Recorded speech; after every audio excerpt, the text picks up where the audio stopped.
De protestas y de otro tipo de actualidad informativa más política y diferente, hablamos ahora con el ex senador del Partido Nacionalista Vasco, con Iñaki Anasagaste. Arratsaldeon, Iñaki. Arratsaldeon, Yolanda. ¿Qué tal estamos llevando todo este estado de alarma, este primer confinamiento que tuvimos, que ya ni nos acordamos, y la situación actual?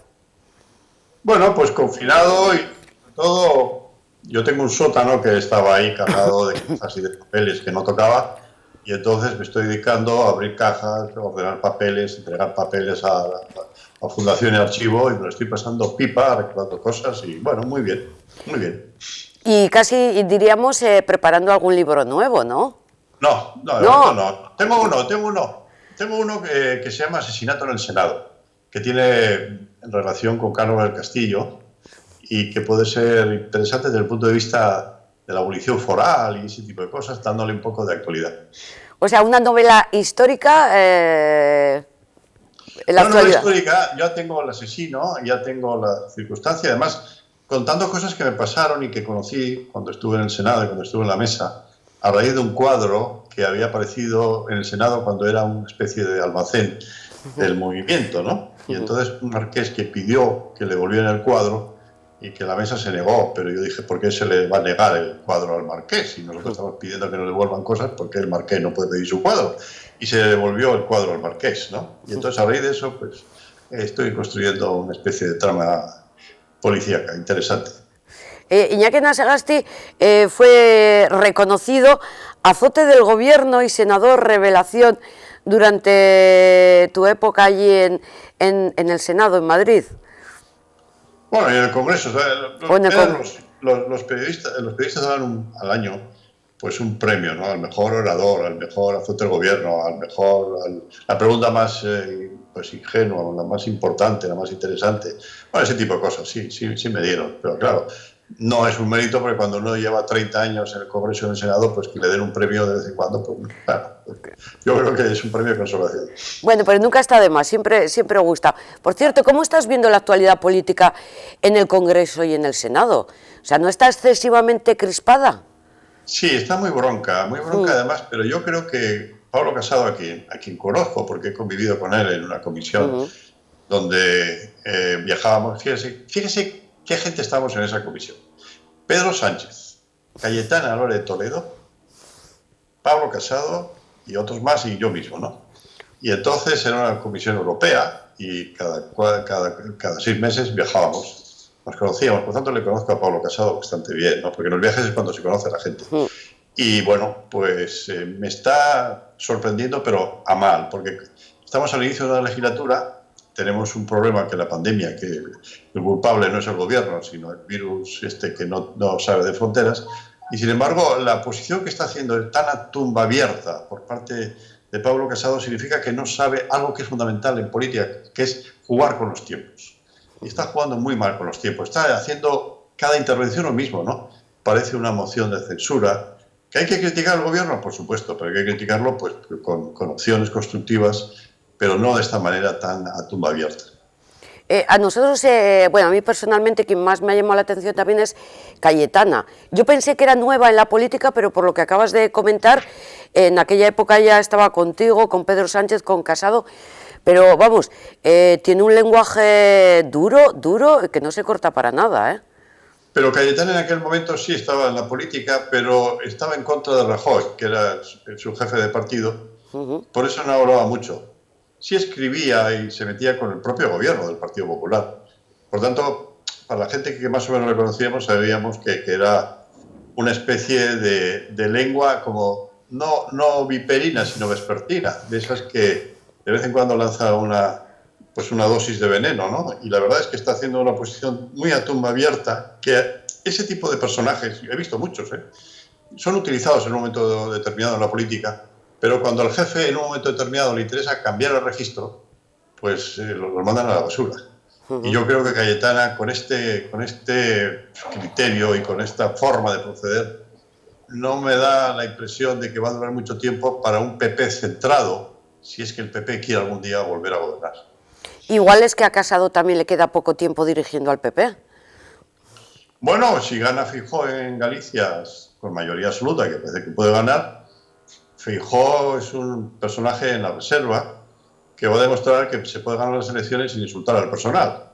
Y eso de alguna forma, y si en Euskadi el PP tiene un resultado fatal, que me da la impresión de que lo va a tener conjuntamente PP y Ciudadanos, pues indudablemente eso no va a ser bueno para él, va a ser muy malo para él.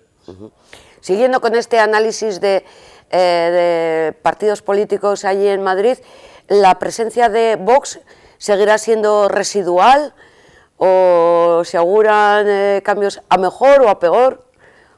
Yo creo que va a ir descendiendo, ¿no? Los extremos se pueden mantener durante un cierto tiempo, tanto por un lado como por otro, ¿no? Pero la gente en el fondo lo que quiere es normalidad. Lo hemos visto ahora, hemos estado confinados 3 meses y lo que queríamos era poder salir, poder hablar, poder relacionarnos, poder vivir una vida más o menos normal. Y lo que hace Vox es extremar las cosas en el lenguaje, de todo está mal, en proponer, por ejemplo, hoy mismo se aprueba el ingreso mínimo vital y los únicos que han apoyado, que no han apoyado han sido Vox, porque dice que tiene efecto de llamada, ¿no?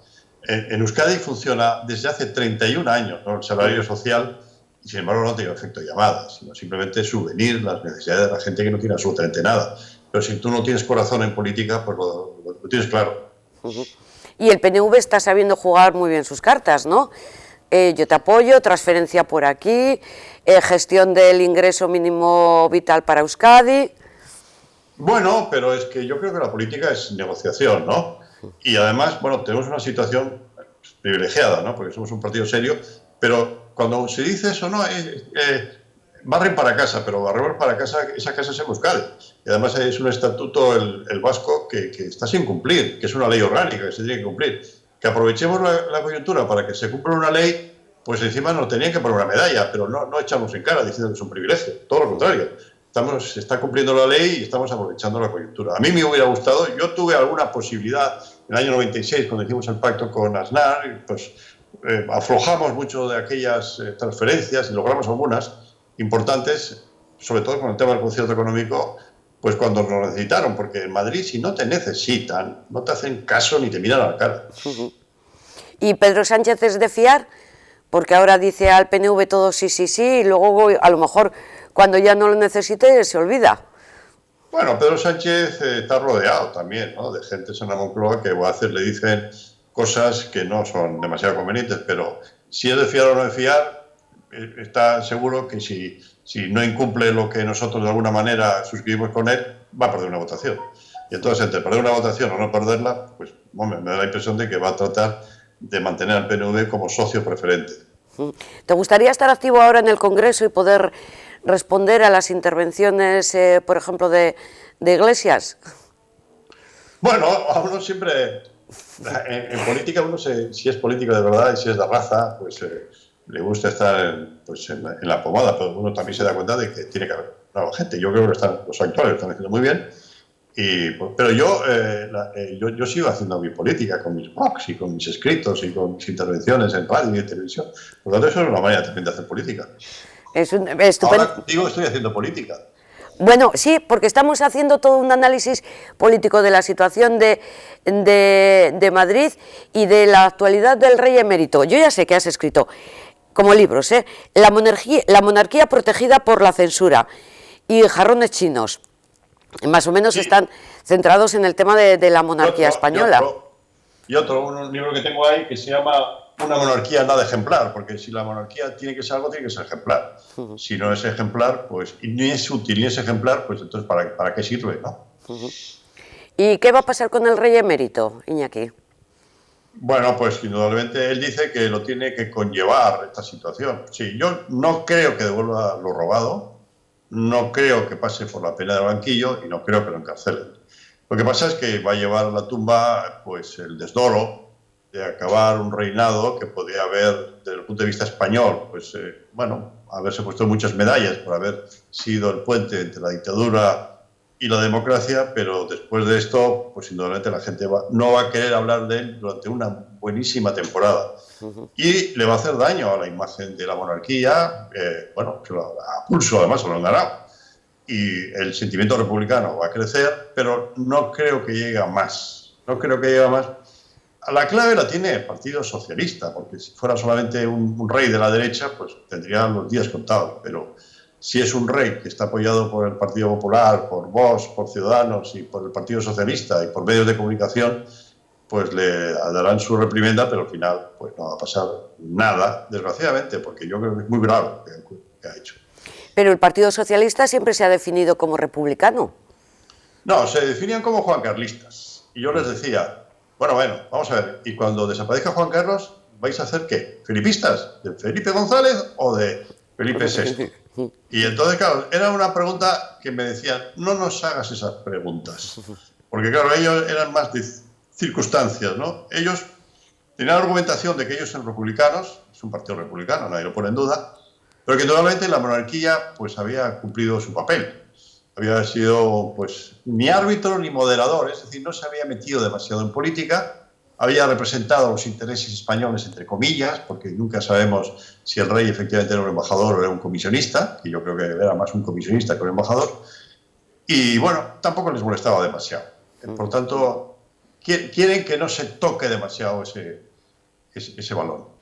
Y la culpa de que todo esto haya salido a la luz, toda la investigación centrada en el rey emérito, ¿la tiene Corina? La tiene Juan Carlos, fundamentalmente, por creerse. Además, la propia Corina dice que el rey Juan Carlos no hacía la distinción muy clara entre lo que era legal y lo que era ilegal. Pero una persona que ha sido educada militarmente, que ha sido educada en una dictadura, que ha sido educada pensando que España era su finca y que Franco sabía que España era su finca, pues indudablemente pensaba que todo era posible, ¿no? Y que no le iba a pasar absolutamente nada. Y además yo creo que ha tenido un papel nefasto los gobiernos democráticos. Los gobiernos democráticos tenían que haber atado el corto al rey. Es decir, oiga, usted no puede viajar y usted no puede mantener estos amantes, usted no puede mantener este tren de vida, usted no puede cobrar comisiones, usted tiene que tener una conducta. Pero todo el mundo sabía lo que estaba ocurriendo, pero bueno, no querían decirlo porque la imagen era la imagen de la perfección, la maravillosa transición de la dictadura a la democracia y una figura real modélica y unas encuestas que hacía el SIS, según las cuales decía que la institución más valorada en España era la monarquía. Yo hacía preguntas parlamentarias y decía, oiga, ¿me dejan a mí hacer preguntas de verdad sobre...? Claro, dicen que no, claro, usted se hace una pregunta inducida, sabe que te va a tener la respuesta que usted está buscando. ¿Y cuáles eran esas preguntas que Iñaki Sagasti quería formular allí en el Congreso o en el Senado? Bueno, sí, no, fundamentalmente lo que quería preguntar era si veían bien el hecho de que no hubiera un tribunal de cuentas que auditara sus ingresos, porque el rey tiene una partida de 8 millones de euros en los presupuestos generales del Estado, y sin embargo no da cuenta para nada de ellos. O esos viajes fantasmas, o aquella, usted se recordará, aquella cacería de osos, que manía, que solía ir, o que la familia cogiera el fanco por aquí y por allá y se viajara, o que el rey se fuera a cazar elefantes en la Botswana, o que mantuviera una amante en el recinto de la Zarzuela, con la reina en su palacio. Es decir, todo ha sido un despropósito de principio a fin, que al final todo termina sabiéndose. Y vamos a conocer todavía muchas cosas más. Sí, pero una cosa es que se vaya a conocer y otra que finalmente, por lo que comentas, no va a tener ninguna repercusión desde el punto de vista judicial, ¿no? Sí, nos van a decir, hombre, eso era Juan Carlos tiene 82 años, no sabemos lo que le queda de vida, pero ahora está Felipe VI, Felipe VI no tiene nada que ver con estas conductas, Felipe VI es un personaje patatín y patatán, y bueno, pues aquí paz y luego gloria, ¿no? Pero en Euskadi y en Cataluña, indudablemente eso no traga. Volviendo un poquito a lo que es la actualidad política allí en Madrid, ¿en algún momento en el seno del PNV se arrepienten de esa moción de censura que apoyaron para quitar a Rajoy y poner a Pedro Sánchez de presidente de gobierno? Lo que pasa es que eso, claro, todo lo pasado, pero el problema estaba en que Rajoy, nosotros cumplimos siempre lo que firmamos y nos comprometimos a apoyar los presupuestos y lo hicimos. Yo creo que fueron presupuestos donde el único partida que hay incluso para subir poquito, pero las pensiones lo logramos nosotros, el PNV, ¿no? Pero ¿qué ocurrió? Que a la semana vino la sentencia de la Gürtel donde condenaba no solamente a personas particulares, sino a todo un partido.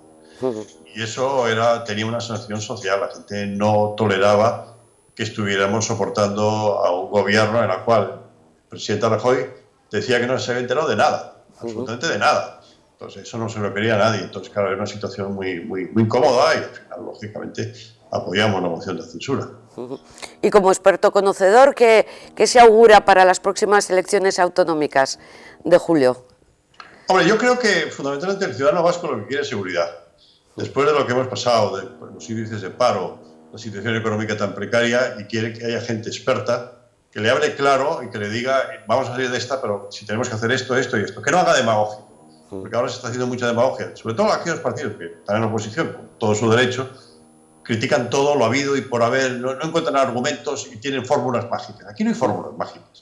Aquí, si no se trabaja, si no se tienen las ideas claras, si no nos apretamos el cinturón, si no logramos el apoyo europeo, es decir, pero eso ¿quién lo hace? Yo creo que lo hace el actual gobierno, que es un gobierno de coalición, es un gobierno del PNV, es un gobierno del Partido Nacionalista y del Partido Socialista, que yo creo que da seguridad a la gente. Y si eso se conecta con el ciudadano normal, pues indudablemente vamos a tener un buen resultado.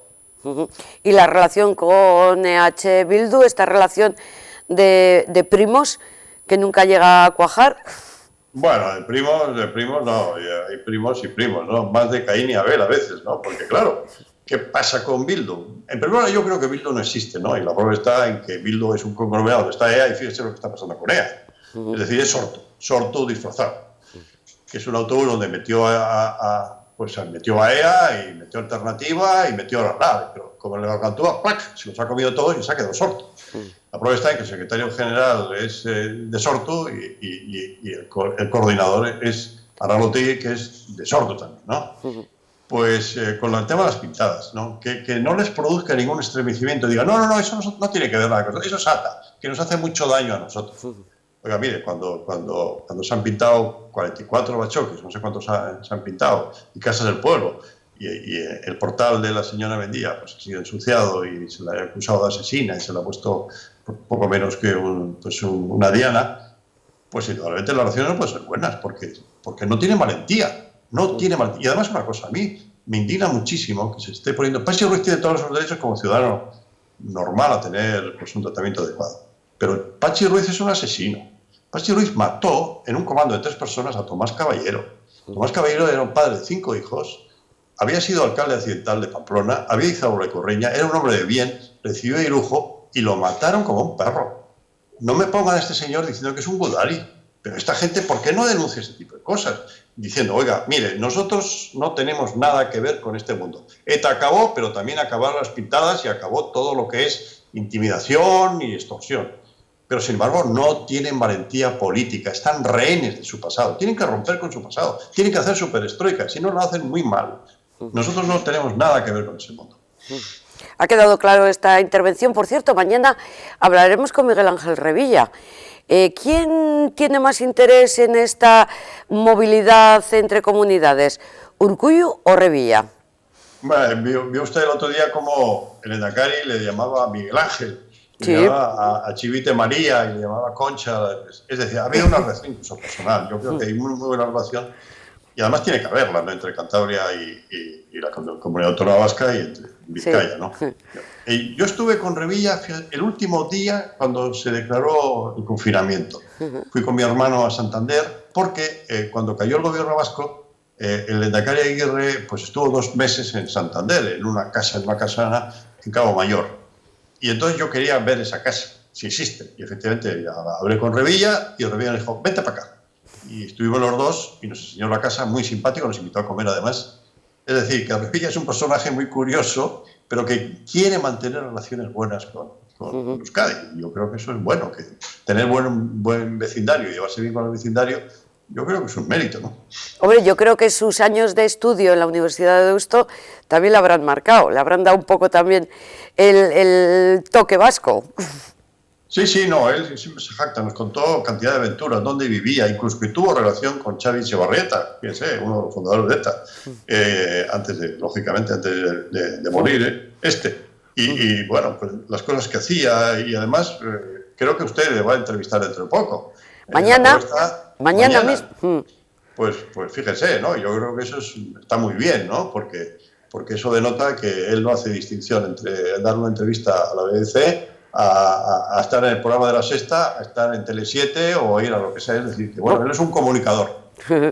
Vamos, y sin comparar, además, que me has citado ahí la BBC, la Sexta, y bueno, en Hombre, fin. claro, Tele7 es la BBC de la margen izquierda. Sí, señor, sí, señor. Eso me ha gustado mucho.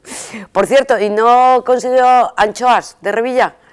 Tanto que dice Me mandó que... una vez, pero me mandó una caja muy pequeñita y se lo reclamé y me dijo, la siguiente tenés más grande. Pero no, todavía no. Recuérdale mañana que... En fin, mire, pregúntele sobre el Cabo Mayor. Yo creo que es muy bonito porque él quiere hacer algo en Cabo Mayor con esa casa. Quiere hacer algo, como una especie porque ahí vivió el Endacari Aguirre y además, de alguna manera, fue protegido por los santanderinos de la época, ¿no? Y yo creo que eso es una cosa bonita. Cabo Mayor, la casona esa que está allí, que es preciosa además. Y también espero preguntarle por Villarejo, Más que nada porque es que ha escrito un nuevo libro y aparece algún capítulo Villarejo. Y también el rey, y vamos, Villarejo me parece un personaje. Iñaki Anasagasti ha tenido posibilidad de estar alguna vez con Villarejo o de conocer algo que no se sepa de él. No, con Villarejo no, he leído cosas, he visto cosas, pero es un saco sin fondo, porque era un extorsionador.